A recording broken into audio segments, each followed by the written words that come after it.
نن د میدان وردګ ولایت د حصې اول بهسود ولسوالۍ کې د روا شو علمي فرهنګي او ورزشي میله ترسره شوه.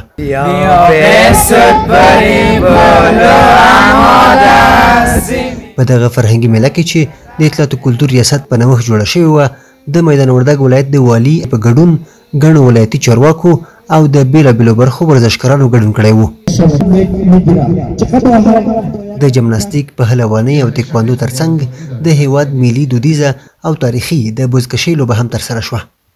د میدان وردګ والي قاری بختیار مازو وویل چې بهسودو ته له سفر موخه د خلکو په دغه دودیزه میله کې د ګډون ترڅنګ د هغوی د ستونزو اورېدل او د حل لارو موندل و. موږ د ټول میدان وردګو ولس ته د ټولو ولسوالیو ولس ته دا ډاډ ورکوو او دا زیری ورکوو انشاءالله چې د ټولو ولسوالیو ته به موږ سفر کوو او د ټولو کلو باندې به ګرځو، د ټولو هغه مشکلات به د نږدې نه اورو او د دوی په کومه برخه کې چې عمل منفعه برخه کې که معرف کې وي، که هغه د صحت په بش کې وي، د سړکونو په بش کې وي، یا چې کومې نیمکله پروژې پاتې وي، هغه به انشاءالله ترسره کوو. بالخصوص د بجلۍ او د برېښنا په برخه کې چې وي، موږ به انشاءالله دغه مشکل ورته سراسر حل کوو. که چیرته په ولایت کې نه حل کېدل، هغه به هغه مربوطه مرجع وزارتونو سره شریکوو تر څو دا د ټول د میدان وردګ ولس دغه مشکلات حل کړو.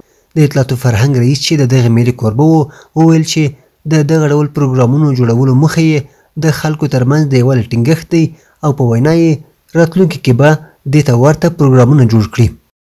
په دې کې زموږ هدف دا ولو د 20 کال امریکایانو یا باطلو ادارو دا کوشش کول چې افغانان په یو نام په بل نام باندې سره جلا کړي، د هزاره او د تاجک او د پښتانه په نام باندې، د شیب د سنی په نام باندې.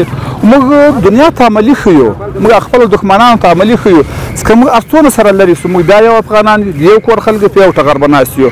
نو په دې خاطر باندې ما دغه ساحه انتخاب کړه. میدان وردګ ډېرې ولسوالۍ لري، نورې ولسوالۍ پښتنې وي، دغه د اهل تشویع ولسوالۍ دې لپاره انتخاب کړه چې موږ یو افغانان او دنیا ته وښیو چې موږ نه سره بېلېږو. په دغه میله کې د حصې اول بهسودو وګړو لاسي صنایع هم نندارې ته ایښودل شوي وو.